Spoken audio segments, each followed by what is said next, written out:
High everyone, welcome back to my channel. I hope तुम्ही सगळे खूप छान, मस्त आणि आनंदी असणार. आज आहे सुट्टीचा दिवस असं मी तुम्हाला म्हणणार नाही, कारण पियाचं आता वॅकेशन सुरू झालं आहे आणि येणारा 1 महिना आमचा सुट्टीचाच दिवस असणार आहे. सो निवांत उठणं, निवांत घरातली कामं करणं, म्हणजे सकाळी जी धावपळ असते ना टिफिनसाठी, ती आता मला 1 महिना तरी त्या गोष्टीपासून आराम आहे. म्हटलं चला आज म्हणजे आम्ही नाशिकहून आल्यानंतर ना मी 2-3 दिवस प्रॉपर टाईमपास नाही केला आहे, कामं झाले, पण लॉंग व्हिडिओ शूट करणं काही झालंच नाही, कारण असाही अल्टरनेट डेला जो आहे तो माझा व्हिडिओ येतो. त्यामुळे म्हटलं चला पण आज जे आहे ते आपण मस्त व्हिडिओला सुरुवात करूया. बऱ्याच गोष्टी तुमच्यासोबत शेअर करायच्या होत्या आणि आज काय काय होतं ते पण तुमच्यासोबत शेअर करेन. सो मला सगळ्यात आधी ना मला तुम्हाला साखरवर काहीतरी सांगायचं आहे. म्हणजे खूप मी आज ना व्हिडिओला सुरुवात पण यासाठीच केली. मी उद्या केलं असतं तरी चाललं असतं, पण मला अचानक आठवलं की हे बऱ्याच दिवसापासून ना असं डोक्यात येतं माझं की तुमच्यासोबत शेअर करायचंय पण ना राहून जातं. आता म्हटलं सकाळी आलंय ना, चला व्हिडिओला सुरुवात करूया आणि शेअर करूयात. तर मी साखरेविषयी जसं तुम्ही बघता की मी गुळाचा चहा घेत असते, मी साखर घेत नाही. आमच्या घरात एक अशी काचेची बरणी साखरेची भरून ठेवली आहे. ती म्हणजे गेल्या 6 महिन्यापासून जशीच तशी ती खाली होतच नाही. साखर फक्त तेव्हा यूज होते आमच्या घरात, जसं की काही बासुंदी वगैरे बनवायची आहे, ते पण आम्ही जास्त कधी बनवत नाही. पुरणाची पोळी बनवायची असते तरी पण मी गुळच यूज करते. म्हणजे जर तुम्ही वेट लॉस वगैरे करत असाल, तुम्हाला फॅट लॉस करायचा असेल, तर साखर आणि गुळ या दोघांमध्ये सारखी कॅलरी असते, सो तुम्हाला दोघंही बंद करावे लागतील. पण जर तुम्ही हेल्दी ऑप्शन शोधत असाल ना, म्हणजे मला जो एक्सपिरियन्स आला मी तो तुमच्यासोबत शेअर करते. म्हणजे मी मला आठवतं आहे की आम्ही जेव्हा मुंबईला होतो ना स्टार्टिंगला, कारण मी व्लॉगिंगला सुरुवात तेव्हा केली आहे जेव्हा आम्ही मुंबईला जाऊन 1 वर्ष होऊन गेला होता आणि मग मी व्लॉगिंगला सुरुवात केली होती. सो ते स्टार्टिंगचे दिवस मला आठवतात. मुंबईला गेल्यानंतर ना, म्हणजे मी तेव्हा जास्त करून साखरेचा चहा पित होती. त्यानंतर मी हळूहळू गुळावर शिफ्ट झाली होती. मलाही असंच माझ्या डोक्यामध्ये होतं की गुळाची चहा बनवली ती फाटून जाते आणि मुगाच काय फेकायचं, त्यातल्या त्यात तिथे आम्ही असं डेअरीचं दूध आणायचो नाही, गोकुळ वगैरेचं असतं ना ते आणायचो. सो मी 1-2 वेळा असं गुळाची चहा स्टार्टिंगला बनवून बघितली, ती फाटून जायची. मग मी साखरेची चहा जी आहे ती प्यायची. पण मला हे रिअलाईज व्हायला लागलं हळूहळू की म्हणजे मला काय व्हायचं ना, म्हणजे जेव्हा मी घेत होती मला काही रिअलाईज झालेलं नव्हतं, पण मी साखर ज्या दिवशी इंटेक माझा जास्त झालेला असतो, तर मी तेव्हा तर दोघंही टाईम चहा घ्यायची, सकाळी सायंकाळी. सो साखरचा इंटेक जर माझा जास्त झाला ना, तर हे जे आपलं लोअर बेली फॅट असतं ना खालचं, ज्याला तिथे ना म्हणजे मला असं फुगल्यासारखं संध्याकाळी फील व्हायला लागायचं.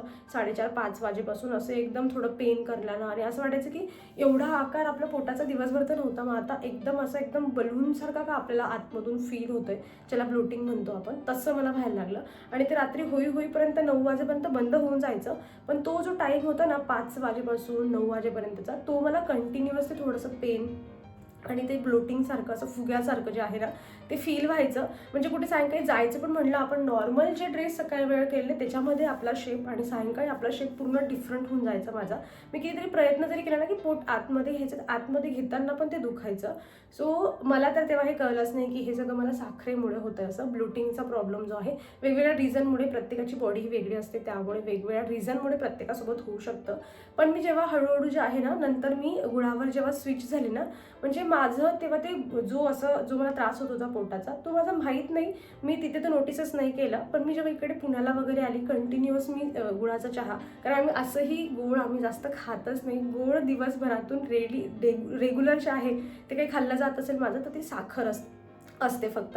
सो मला नंतर वाटायला लागलं की अरे मला मुंबईला केवढा त्रास होत होता हा, आणि आता हळूहळू बंद व्हायला लागलाय. किंवा तेव्हा व्हायचं जेव्हा काहीतरी आपण असं एखादं स्वीट घेऊन घेतोय, दिवाळीचं काहीतरी आपण स्वीट बनवलेलं आहे, त्यामध्ये साखर घातली आहे, तर मी ते नोटीस करायला लागली मी की ओके, मला हा जो असा ब्लोटिंगचा प्रॉब्लेम, पोटाचा जो प्रॉब्लेम आहे तो मला कदाचित साखरेमुळे होतोय. मग मी ट्राय केलं त्यावर. आणि आता पण मी जेव्हा नाशिकला गेली होती ना, तेव्हा तर मला ऑलरेडी बरं नव्हतं, सर्दी वगैरे, खूप गळा खराब होता. पण आम्ही ना ज्या दिवशी ट्रॅव्हलिंगला सुरुवात केली ना नाशिकला जाण्यासाठी, तेव्हा तर एवढा भयंकर एक्सपिरियन्स आला मी तुम्हाला सांगते. म्हणजे घरी तर आम्ही गुळाचा चहा घेतो, घरी मस्त चहा वगैरे घेतला, आम्ही बाहेर जेवण केलं होतं दुपारी. आम्ही पोहोचायच्या आधी नाशिकमध्येच ना एक चहा घेतला होता, तर तो खूप जास्त गोड होता. आता आपण मिडल क्लास लोक, जर आपण पैसे दिलेले असतात, आपल्याला जरी माहिती आहे की हे आपण एवढं गोड पित नाही, म्हणजे आम्ही एवढा फिक्कट चहा पितो ना. तुम्ही जर पाहुणे म्हणून आमच्या घरी आले ना, आमच्या घरचा चहाच तुम्ही पिणार नाही, एवढा फिक्कट चहा आम्ही गुळाचा पित असतो. तर त्या काकूंनी एवढा गोड चहा बनवला होता, अक्षरशः मला असं झालं की काय करू, मी याला फेकू तर शकत नाही, मी पिऊन गेली. त्यानंतर आम्ही तिकडे जे आहे ते नाशिकला गेलो, तिथे पण जे आहे ते त्यांनी चहा ठेवला होता. नाही म्हटलं तरी पण आपल्याला अर्धा कप तरी घ्यावा लागतो. तो पण चहा प्रचंड गोड होता. म्हणजे ते 2 कप चहा माझा खूप जास्तीचा गोड पिला गेला. त्यानंतर हळूहळू मला असं झालं होतं माझ्या पोटामध्ये की रात्री मी मावशीकडे झोपायला गेली होती.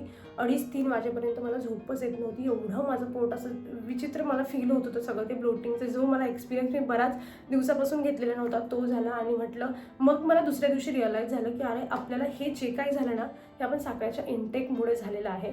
तर मला आता तुम्हाला फक्त एवढं सांगायचं आहे की तुम्हाला पण जर असं होत असेल सायंकाळी ब्लोटिंगसारखं पोटात, तर तुम्ही काही दिवस ना साखर एकदम बंद करून बघा. अल्टरनेटिव्ह गूळ आहे किंवा हळूहळू कमी करायला लागा. कारण लोक खूप जास्त गोड चहा पितात.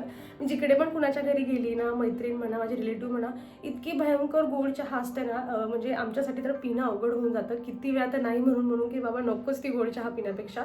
सो गोड थोडंसं कमी करून बघा जर तुम्हाला असा प्रॉब्लेम होत असेल तर.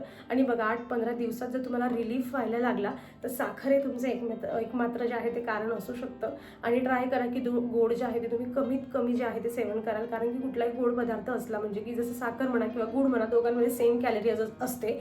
बरेच लोक जण मला म्हणतात की तू एवढी फिट आहेस, एवढी म्हणजे मेंटेन ठेवतेस स्वतःला. त्यामागचं रिझन पण हे की मला गोड आधीपासून आवडत नाही. आणि बघा माझ्या वयाच्या 27व्या वर्षीच मला हे हळूहळू रिअलाईज होऊन गेलं होतं की मी साखरपासून कसं दूर राहू शकते.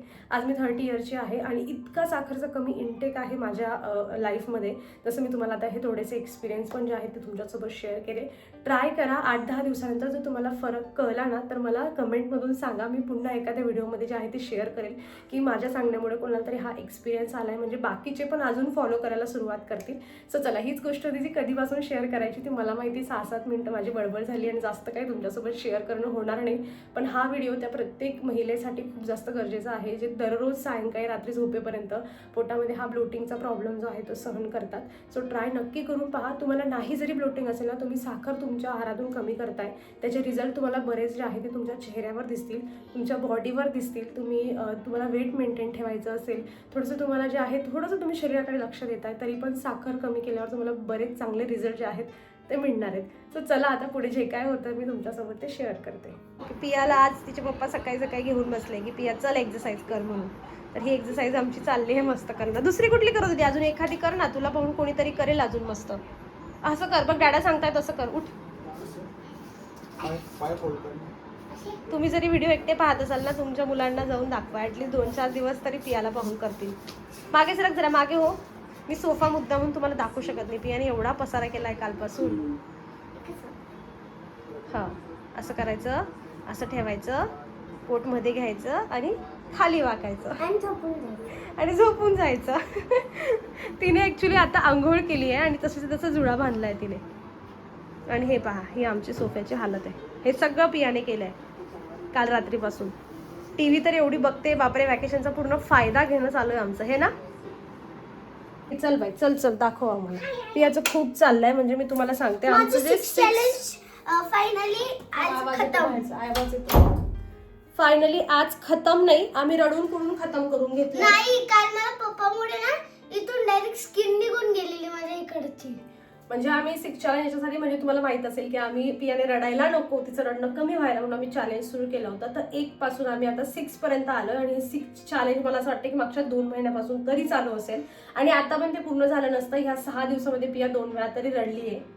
पण तिने रिझन जे आहे ते आमच्यावर थोपवून दिलं. जसं की तिला काल बोलता बोलता यांचं नख जे आहे ते इथे लागलं, मग ती रडली. मग असं पण नाहीये की असं फक्त ते अशी लाईन लागते ना, ते पण नाही लागलं, डायरेक्ट स्किन निघालीये. हा, मग तर रडणं बनतच. मग ती म्हणते की हे मी काय स्वतःहून नाही रडली, मला लागलंय, मी रडलाय, तर मला हे कॅन्सल केलं पाहिजे. आणि असं रडत कुढत जे आहे ते आमचं 6 चॅलेंज कम्प्लीट झालंय. आणि सकाळी ऐका, मी ना म्हणजे खूप काही ऍड टू कार्ट करून ठेवलंय, म्हणजे भरपूर आहे आणि त्याच्यातून काहीतरी एकच सिलेक्ट करायचंय. म्हणजे तिने मिशोवरून, आता मी तिला लबुबू पण आहे, मी तिला गिफ्ट देते ना काहीतरी, तर तिने मिशोमध्ये कार्डमध्ये बऱ्याच गोष्टी अशा ऍड करून ठेवलाय. आणि आता ती मला म्हणते मला स्वयंपाक करायचा आहे, पण ती चाललंय की नाही मम्मा पहिली ये आणि एक फायनल कर, एक गोष्ट जी आहे तू ऑर्डर करून घे आणि मग ती निवांत. हे ना, बघूया आता. हे असं काहीतरी स्टेशनरी वगैरे असं काही खूप जास्त.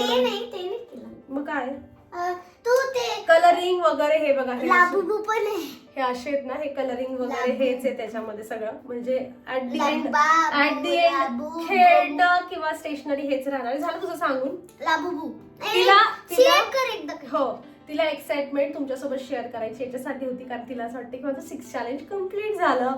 तुम्ही पण जर आमचं पाहून असं न रडणारं चॅलेंज सुरू केलं असेल ना, तर कमेंटमधून सांगा तुम्ही कितव्या चॅलेंजपर्यंत म्हणजे जे आहे ते पोहोचले आहेत. मागे मला एक कमेंट आली होती की ताई तुझं पाहून मी पण ना माझ्या मुलीसाठी हे चॅलेंज सुरू केलं आहे. त्यांचं पण काहीतरी 2-3 दिवस होता तेव्हा.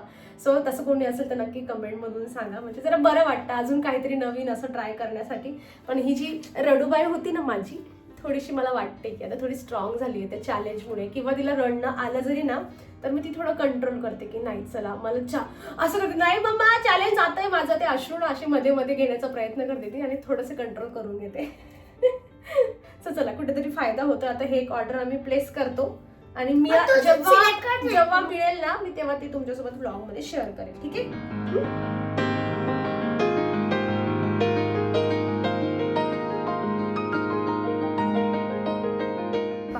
मध्ये पियाने काही कामं जी आहेत ना ती मनावर घेतली, जसं की कपडे वाळत घालणं है ना. त्यानंतर सकाळी अजून वर घे, इथे वर लाव, इथे लाव, याला लाव, इथे जास्त खाली होतं मग ते. कपडे वाळवत घालणं, त्यानंतर कपडे सुकल्यानंतर त्यांच्या घड्या करून ठेवणं हे ना पिया, आणि झाडू. आणि तिथं म्हणली आता की मम्मा मी मॉपिंग पण करेल. असं लेट्स सी किती काय करते. करशील ना बच्चा, की फक्त 2 दिन का मेहमान, 2 दिवस करायचं आणि नंतर द्यायचं गुटली मारून. ऐसा नहीं करेगी ना? करेगी ना. देखो अभी खुद से बोल रही है करेगी. जा मग आता मशीनचा आवाज आलाय मला, कपडे काढून आण, कपडे टाक. जमता आहे तसं पियाला थोडे थोडे कपडे टाकणं. चांगले टाकते ती, जरा मोठे कपडे टाकता येत नाहीये. तुमच्यापैकी 2-4 कमेंट तरी 2-4 जणी तरी मला अशा कमेंट करतील की एवढ्या लहान मुलीला काम लावते. पण मला असं वाटलं की झाडू मारणं, त्यातल्या त्याचे कपडे फक्त वाळवत घालणं किंवा घड्या करणं हे काही मोठं काम नाही आहे. पण एक म्हणतात ना असं डिसिप्लिन किंवा सवय लागते मुलांना छोटे छोटे कामं करायची. जेव्हा आपण आजारी वगैरे असतो ना तेव्हा आपल्याला खूप रडकुंडी येते. घरातली कामं आपल्याला असं वाटतं आपल्याकडून तर होत नाही, पण ठीक आहे, एवढी छोटी छोटी कामं तर आपण मुलांना सवय लावलीच पाहिजे. आणि ती पण आता फक्त वॅकेशनमध्ये करेल. एकदाची स्कूल सुरू झाली की मग काही करणार नाही, हे ना पिया. वॅकेशनमध्येच म्हणली मम्मा मी वॅकेशनमध्ये करेल फक्त, आणि तेही आमच्या मूडवर डिपेंड आहे. आज आहे उद्या राहतो की नाही काय माहिती. पण जेव्हा राहील मी तुम्हाला दाखवण्याचा प्रयत्न करेल, जेणेकरून तुम्ही पण तुमच्या मुलांना दाखवण्याची छोटी मोठी कामं करून घेऊ शकतात आणि एक छान सवय त्यांनाही लावून घेऊ शकतात. ठीक आहे पिया. अजून बाकीचे कपडे आहेत बाळा, तू अर्धेच आणले, ते पण आणशील.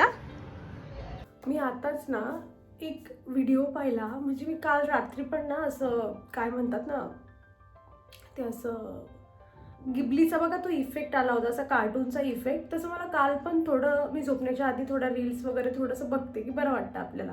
काल पण ते पाहिलं, पण मला असं वाटलं की एवढं काही रीड वगैरे नाही केलं मी. एक बाई होती आणि तिने लाईफ जॅकेट घातलेलं होतं आणि तिचा मुलगा असा होता आणि साईडला असं बरंच लिहिलेलं होतं. मी दिलं स्क्रोल करून. आता जेवण वगैरे झाल्यावर मी जस्ट असं स्क्रोल करताना एवढं रॅन्डमली ते परत परत परत परत येत होतं. तेव्हा मला कळलं की एक काहीतरी जे आहे ना, एक बोट आहे कुठल्या तरी बेटवरची एक बोट, तर ती उलटी झाली. बरेच आता त्याच्यामध्ये बरेच लोकांनी जीव गमावलेला आहे. पण तो सीन पाहून मला असं होत होतं ना की काय अवस्था असेल त्या आईची. तुम्ही पाहिलंच असेल नक्कीच, मी जे बोलते तुम्हाला माहीत असेल आणि तुम्हाला तुमच्याही डोळ्यात एवढंच पाणी आलं असेल. म्हणजे मला तर आता असं झालं, तुम्ही पहिले थोडं रडली आणि म्हटलं चला तुमच्यासोबत शेअर करते सगळं. कारण असं झालं की माझं सगळी इच्छाच गेली की मला पुढे काय काम करायचं. असं की म्हणजे मला असं त्या क्षणी जेव्हा मी ती रील एकदा गेली दुसऱ्यांदा गेली, म्हणजे मला असं होतं की देवाला थोडी पण दया आलेली नसेल का त्यांच्यावर, की तिला असं नाही होऊ शकत का की आपल्याला स्विमिंग करणं आपण शिकलंच पाहिजे. ॲट द मोमेंट जेव्हा आपण एखाद्या अशा परिस्थितीमध्ये अटकतो, आपण त्याच्यातून बाहेर पडण्यासाठी, जसं ती आई होती तिला ऑफकोर्स स्विमिंग येतच नसेल, तिने तिच्या मुलाला असं म्हणजे दोघांचाही श्वास निघेपर्यंत तिने कंटिन्यू असं होल्ड करून ठेवलेलं होतं. आणि माझ्या डोक्यात सतत असं चाललं होतं की म्हणजे लास्ट मोमेंटला नाही का आपण असं स्विमिंग शिकून घेऊ शकत, किंवा देव आपल्याला थोडीशी बुद्धी देऊन देईल की बाबा अशा प्रकारे तू थोडं फ्लोट कर, जेणेकरून थोडंसं हातपाय हलव, थोडंसं काहीतरी देईल असं की असं सगळं होणार नाही, असं मला वाटत होतं. पण मला एवढं हर्ट झालं ते बघून. म्हणजे प्रत्येक वेळा जेव्हा पण ते येत आहे, ते कोट समोर येत आहे, लिहिलेलं येत आहे की एक आई स्वतःचा जीव जाईपर्यंत जे आहे ते अशा पद्धतीने आपल्या मुलांचं रक्षण वगैरे करते. म्हणजे मला एवढं वाईट वाटत होतं. मला असं वाटलं की चला तुमच्यासोबत शेअर करते असं. तुम्ही पण पाहिलं असेल आणि तुमचे पण असेच माझ्यासारखे विचार असतील. इतकं वाटत होतं ना की म्हणजे तिचा बिफोर फेस जेव्हा ती मुलाला घेऊन तिने घेतलेलं आहे एकदम फेस एकदम नॉर्मल दिसतो आणि जेव्हा त्यांचं दोघांचं शरीर सापडलं आहे तेव्हा त्यांचा जो झालेला असा फुगलेला सगळा फेस, मुलाचा तो चेहरा आणि किती तो स्ट्रगल असेल त्या बिचाऱ्या आईचा. असं असं कोणासोबत व्हायला नाही पाहिजे. पण मला असं वाटतं ते बघून मला असं वाटलं की आपण कधी असं पाण्यात सापडलं तर मला पण स्विमिंग येत नाही, मी पियाला कसं वाचवेल. म्हणजे माझं असं थिंकिंग चालू होते आता बघता बघता कंटिन्यूअस. आणि मी विचार करत होती की मला चान्स मिळाला तर मी कुठेतरी स्विमिंगचा क्लास लावून घेते, जेणेकरून माझ्यावर अशी सिच्युएशन आली तर मी वाचवू शकते असं. आणि तुम्ही पण असाच विचार करत असाल. म्हणजे मला वाटत होतं की त्या दोघांनी मिळून त्या मुलाचं रडणं असेल शेवटी त्याची आई त्याला म्हणत असेल की काय होणार नाही बाळा, रडू नको. चला असो, माझ्या या फिलिंग्स तुम्ही समजू शकतात. मला माहीत नाही मी सकाळपासून काय किती रेकॉर्ड केलं, तुमच्यासोबत काय काय शेअर केलं हे मला एडिट करताना समजणार आहे. पण आता या क्षणी मला असं वाटतंय की व्हिडिओ संपवूयात. भेटूयात आपण पुढच्या व्हिडिओमध्ये एका दिवसाआड. स्वतःची काळजी घ्या. आपण आणि आपल्या फॅमिलीचं आपण अशा सिच्युएशनमध्ये कशा पद्धतीने थोडंसं अजून त्यांना प्रोटेक्ट करू शकतो किंवा आपण अजून कसं स्ट्रॉंग बनवू शकतो किंवा आपण आपल्या मुलांना अजून कसं स्ट्रॉंग बनवू शकतो कुठल्याही परिस्थितीमध्ये मार्ग काढण्यासाठी, कसं त्यांना आपण अजून प्रिपेअर करू शकतो ह्याच्यावर पण आपण थोडा विचार केला पाहिजे. चला आता मला ज्या पद्धतीने रडायला येतं आहे आय एम शुअर मी अजून बराच वेळ असंच रडणार आहे. Bye, take care.